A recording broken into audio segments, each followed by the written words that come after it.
2022년 지방선거를 앞두고 공천헌금 1억 원을 수수한 혐의가 있는 강선우 의원이 경찰에 두 번째 소환된 이후에 경찰은 강 의원에 대해 구속영장 신청을 검토 중입니다. 네, 임주혜 변호사와 짚어보겠습니다. 어서 오십시오. 안녕하세요. 네, 안녕하세요. 네, 강선우 의원 어제 두 번째로 경찰에 소환돼서 11시간 동안 조사를 받았는데요. 당시 상황 먼저 보고 얘기 나눠보겠습니다. 이런 일로 국민 여러분께 심려를 끼쳐드린 점 다시 한번 죄송합니다. 오늘 조사에서도 성실하게, 충실하게 최선을 다하겠습니다. 심려 끼쳐드린 점 거듭 죄송합니다. 김경전 시의원에게 받은 쇼핑백 안에 공천헌금이 있는 거 전혀 몰랐습니까? 1억 원 전세자가 받은 거 인정하십니까? 구속영장 청구되면 불체포특권 포기하실 의향 있습니까? 네, 강 의원이 그러니까 2022년 1월 용산한 호텔 카페에서 김경전 시의원에게 쇼핑백을 건네받았지만 금품인 줄을 몰랐고 이를 뒤늦게 알게 된 뒤에 반환했다는 입장을 밝힌 것으로 전해졌는데 그러니까 쇼핑백을 자신이 직접 받았다는 건 인정을 한 셈이네요. 그렇죠. 그러니까 경찰 조사 과정에서 이제 쇼핑백을 받은 것까지 부분은 좀 인정을 하고 있는 것으로 보이는데요. 다만 그렇다고 해서 혐의를 인정하는 것은 아닙니다. 이 쇼핑백이 이제 지퍼가 달려 있었고 해서 그 안에 내용물이 무엇인지는 전혀 몰랐다라는 취지의 진술을 하고 있는 것으로 보입니다. 당초 밝혔던 입장과도 또 전혀 다른 부분이 있어서 애초에 처음 밝혔던 입장에서는요, 이 보좌관이 이 금품과 관련된 부분을 모두 받은 것이고 본인은 반환을 지시했다라고 선을 긋고 있었는데 현재의 지금 진술의 취지는 이 쇼핑백을 받은 것은 맞지만 그 안에 돈이 있는지도 몰랐고 또 그 돈을 뭐 전세자금 등으로 개인적으로 사용한 바는 없다라는 입장을 견지하고 있습니다. 앞으로 이 진술, 이 주장이 다른 지금 관련자들과의 진술과는 결이 맞지 않고 모순점이 발견되고 있기 때문에 이 부분이 수사기관이 정확한 사실관계 확인에 있어서 가장 중요하게 밝힐 부분이라고 보여집니다. 그러면 그 부분이 경찰이 구속영장 신청을 검토하고 있는 이유인가요? 바로 그렇습니다. 이 구속영장이 언제 발부가 되느냐, 증거인멸의 우려가 높을 때 발부되게 됩니다.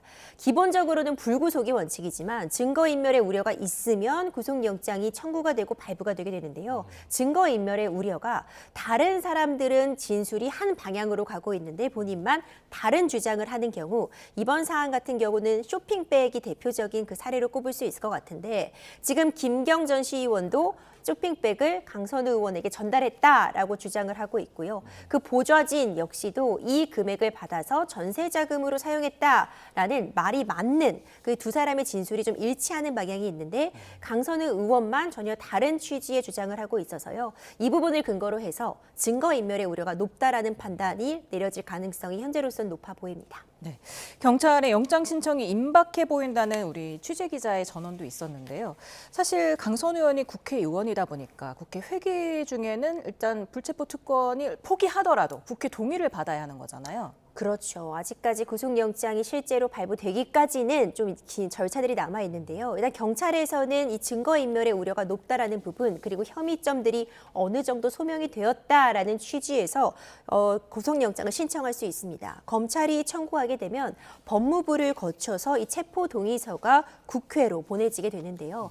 그렇다면 국회의장이 제일 먼저 열리는 본회에 의해서 이 체포동의안 표결에 붙이게 되고 24시간 이내, 72시간 이후 이 정도 내에 체포동의안이 가결되게 되는데 지금 강선우 의원은 무소속이기는 해도 전에 몸담고 있던 민주당 측에서 지금 다수석을 착용하고 있기 때문에요. 과반수 출석, 과반수 동의에 의해 체포동의안 가결이 선포될 수 있는데 이제 이 부분과 관련해서 강선우 의원이 뭐 불체포 특권을 포기하겠다 하더라도 표결에 붙여지고요. 현 상황이라고 한다면 민주당이 과반을 찬성하고 있긴 하지만 체포동의안에 대해서는 가결이 되지 않을까 점쳐지고 있습니다. 예, 강선우 의원 경찰 수사는 막바지인데 김병길 의원 건에 대해서는 아직 소환도 없었거든요. 사전 준비가 필요하다고 하는데 왜 이렇게 늦어지는 걸까요? 사전 준비 중인 것 같습니다. 일단 특히 차남에 대한 그 부정 취업 관련, 이 취업 관련해서 청탁이 있었다라는 의혹에 대해서요.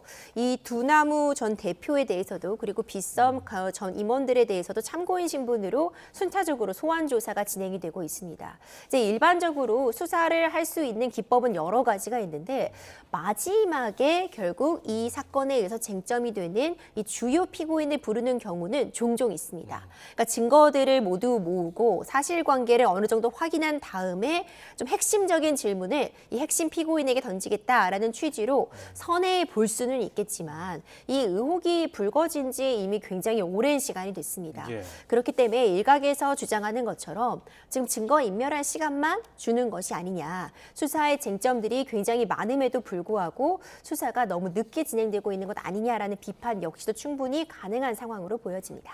네, 그런가 하면 어제 법정에서 소란을 피운 혐의로 감치 15일에 선고받았던 김용현 전 장관의 변호인 이하상 변호사가 감치가 됐습니다. 이진관 변호사가 밖에서 대기를 하다가 이제 재판부가 퇴정을 하니까 이제 법정 경위들을 지금 대동해서 들어가서 집행을 한 거잖아요. 굉장히 이례적이지 않습니까? 그렇죠. 사실 저는 변호인이 이렇게 감치가 실제로 집행되는 사례를 처음 봤습니다. 실무적으로 흔하게 발생하는 일은 아니었는데요. 사안의 그 경위부터 좀 살펴보자면요. 한덕순 총리의 재판에서 이진관 판사가 재판을 진행하는 과정에 있었는데 증인으로 출석해 있는 김용현 전 장관의 변호인 이하상 변호사가 자기가 신뢰관계인 동석을 하겠다라고 주장을 하면서 한덕순 총리의 재판에서 소란을 피운 겁니다. 이진관 판사가 이에 대해서 즉각적으로 저지를 했고요. 방청권을 갖고 있는 사람만 이 법정에 들어올 수 있다고 제지를 했음에도 불구하고 계속해서 발언을 이어가자 지금 감치 명령이 내려진 겁니다. 이 감치 명령이 내려진 이후에도요. 이하상 변호사가 실제로 이 감치를 집행하고자 하자 이 본인 이제 인적 사항을 확인하게 되는데 인적 사항 확인에 불응해서 이 구치소에서 집행이 이루어지지 못했고요. 바로 어제 있었던 다른 재판에서 이제 이하상 변호사가 출석을 해 있었는데 이지관 판사가 직접 그 재판을 마친 법정으로 와서 이 집행까지 진두지휘해 감치까지 이루어졌던 아주 극히 이례적인 사례가 펼쳐졌습니다. 감치 결정 이후에 날짜 세어보니까 76일 만에 집행된 거거든요. 이게 감치 결정하고 집행까지 유효 기간은 없습니까?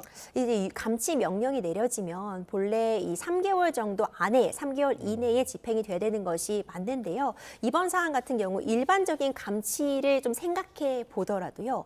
이 법정 소란이 있으면은 곧바로 감치 명령이 내어지고 이 이후의 절차가 진행되기 때문에 이렇게 시간적인 간격을 두고 감치가 집행되는 것 자체가 좀 이례적이었습니다. 예. 이제 인적 사항에 대한 확인이 불가능했기 때문에 이런 상황이 발생을 했다고 보고요. 결국 감치 명령이 집행이 되었기 때문에 15일간 감치가 진행될 수밖에 없는 상황입니다. 네, 같은 감치 명령을 받았던 권우현 변호사는 어제 재판에 출석하지 않아서 집행이 이루어지지 않았는데 이럴 경우엔 어떻게 집행을 합니까? 이제 다음번에 이제 재판에 출석을 하게 되면 곧바로 감치 명령이 유사한 방식으로 집행될 가능성이 매우 높아 보입니다. 아주 유효한 감치 명령이기 때문에 언제든 집행이 가능하고요.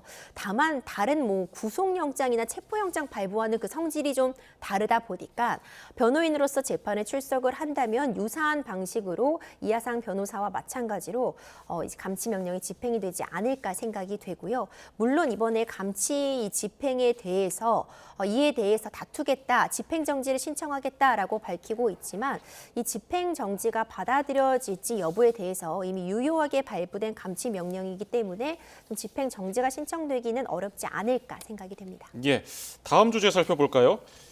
배우 김선호 씨, 흔히 말하는 1인 기획사, 1인 법인 운영 관련해서 지금 소득세 관련해서 논란이 일었는데 어떤 내용이었습니까? 김선호 씨가 이제 1인 기획사, 1인 법인을 본인의 주소지로 해서 세워두고 이 본인이 소득세로서 정산을 해야 하는 그 금원을 법인으로 이제 귀속이 되게 함으로써 계속해서 유사하게 발생하고 있는 일종의 탈세 구조인데요. 예. 개인이 소득으로서 이 소득세를 부여받게 되면 45%까지 굉장히 높은 세율을 부담해야 되는데 법인세는 이제 최대 25% 정도 되기 때문에 그 차이 정도를 탈세한 것이다라는 의혹이 인 것입니다.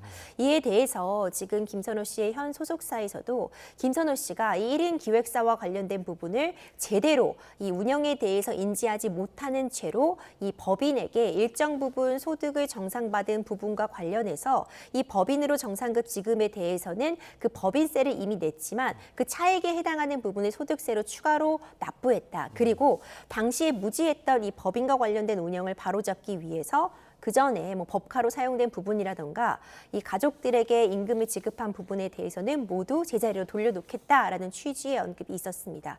결국 본인이 무지했긴 했지만 이 법인을 통해서 일정 부분 탈세 내지 절세를 시도했다는 부분에 대해서는 인정한 사실관계로 보여집니다. 네. 그렇게 그러니까 추가 납부가 사실은 잘못을 인정을 하는 모양새가 되면서 향후 수사에서 좀 이렇게 배임 횡령에 대해서 좀 안 좋게 작용할 수도 있을까요? 수사는 좀 진행이 될 여지는 있어 보입니다. 물론 무지했다, 제대로 알지 못하고 한 것이다 라는 취지의 해명은 있었지만요. 이 법인세와 관련된 부분으로 본인은 이제 세금을 좀 줄이려고 했다라는 부분이 있었다면 특히 그 과정에서 고의적으로 단순히 세금을 줄이려는, 세금을 탈세하려는 목적으로만 실체가 없는 법인을 세워두고 개인에게 귀속돼야 되는 그 정산을 이 실체가 없는 이제 페이퍼 컴퍼니에 불과한 법인으로 귀속을 시켰다면 이것은 이 고의성 여부에 따라서 충분히 문제가 될 수 있어 보이고요. 그러니까 전후 사실관계에 대한 확인은 필요해 보입니다. 어떤 연유로 이 법인을 세운 것인지, 이 법인이 실체적인 활동이 없음에도 불구하고 오로지 탈세만을 위해서 세워둔 것인지 이런 부분에 대한 고의성 입증이 이 처벌 여부를 가릴 수 있는 쟁점이 될 것이라 봅니다. 공교롭게도 그 차은우 씨랑 같은 소속사란 말이에요. 그래서 지금 비슷한 의혹 제기, 비슷한 논란이 일었기 때문에 혹시나 이게 소속사가 뭐 문제가 있는 거 아니냐. 왜냐하면 소속사 자체도 82억 원 추징금을 지금 부과받았기 때문이죠. 어떻게 보세요? 이 판타지오는 일단 이번에 김선호 씨 탈세 의혹과 관련해서는 이제 이전에 있었던 일이다. 이 김선호 씨가 판타지오로 오기 이전에 이 정산 부분이 문제가 된다라고 선을 일단은 긋고 있는데요. 예. 하지만 차은우 씨 논란 관련해서는 판타지오 역시도 지금 전혀 자유로울 수 없는 상황. 특히 허위로 이 차은우 씨에게 일종의 세금 계산서 같은 부분을 모친 명의의 법인으로 끊어준 부분과 관련해서 80억 원이 넘는 추징금을 또 부과 예고받은 상황이기 때문에 자유로울 수 없어 보입니다. 이제 연이은 악재다라고 충분히 평가할 수 있는 상황인데요. 사실 이 해당 소속사만의 문제라고 보기보다는요. 계속해서 지적되어 오던 그 연예인의 1인 기획사의 어떤 그 문제점이 한꺼번에 드러난 상황이 아닌가 싶습니다. 1인 기획사의 장점이 분명하고 이렇게 개인이 법인을 세워서 활동하는 것의 장점, 그러니까 자유롭게 활동할 수 있고 계약서상으로도 좀 더 본인이 우위를 점할 수 있다는 장점은 있지만 좀 전문가가 부재하고 특히 가족이나 지인들이 해당 법인의 운영을 맡다 보니 이렇게 법을 위반하는 사례들이 발생을 하고 있고 이 판타지오 같은 경우에는 굉장히 유명한 연예인들이 많이 속해 있다 보니까 아무래도 그 계약이나 이런 진행하는 방식이 연예인에게 좀 더 우선해서 그들이 좀 더 높은 협상력, 지휘력을 가질 수 있는 상황으로 보이고요. 그러다 보니 일단 관리 부실의 책임이 좀 물을 수 있는 상황이 아닌가 생각이 됩니다. 네. 앞서서 차은우 씨는 세무당국과 법적 다툼이나 소명을 계속해서 이어가면서 방어적 태도를 취했다면은 김선호 씨는 뒤늦게나마 인정을 하고 좀 추가 납부를 하면서 다른 출구 전략을 세운 것 같은데 어떻게 보세요? 뭐 그렇죠. 하지만 아마도 뭐 추징금을 부여받는다거나 추가적인 조치가 있다면 김선호 씨 역시도 그에 합당한 대응은 할 필요가 있지 않나 생각도 됩니다. 그 액수라던가 이런 부분은 충분히 현 시점에서 조정이 가능하기 때문에 추후에 필요하다면 김선호 씨 역시도 뭐 대응은 있을 수 있어 보이고요. 다만 조금 그 온도차는 달라 보입니다. 김선호 씨 같은 경우에는 이 법인 자체에 대해서 잘못 세운 것이 맞다, 무지했다라는 취지로 지금 인정을 하고 있다면 차은우 씨 같은 경우에는요, 이 모친 명의의 법인이 합당하게 일을 했다, 이 법인이 실체가 있다는 부분을 인정하고 있기 때문에 출발선상이 다르다고 평가할 수 있습니다. 그렇기 때문에 아마도 김선호 씨 같은 경우에는 그 액수에 대한 다툼이 있을 뿐이지 법인의 역할 자체에 대한 다툼은 일어나지 않겠지만 차은우 씨 같은 경우에는 그 법인의 실질 여부를 아주 주요하게 쟁점으로 다툴 수밖에 없는 상황입니다. 예, 끝으로 짧게 김호중 씨 얘기를 해볼까요? 지금 음주운전 뺑소니 혐의로 복역 중인데 이게 몇 년 전에 그 악성 댓글을 단 사람들 180명을 상대로 7억대 손해배상 소송을 냈는데 2명만 인정받았거든요. 이거 어떻게 봐야 됩니까? 2명에 대해서만 100만 원을 지급하라는 손해배상이 인정이 됐습니다. 이제 대부분의 사람들 역시 이제 악플을 단 측면이 인정이 되지만 대부분이 이제 일회성, 1차적으로 일회성이 그쳤다는 점, 상습범은 아니라는 점이 법원에서 받아들여졌고요. 상습적이지 않다 해도 불법성이 있다는 점에 대해서 김원희 씨 측에서 계속해서 주장을 했지만 기본적으로 법원에서는 이 상습성의 정도에 따라서 손해배상의 차등을 둔 것이다. 대부분의 이 기소된 사람들에 대해서는 책임이 인정되지 않는다는 판단을 내렸습니다. 예, 오늘 도움 말씀 여기서 줄이죠. 임주혜 변호사였습니다. 고맙습니다. 감사합니다.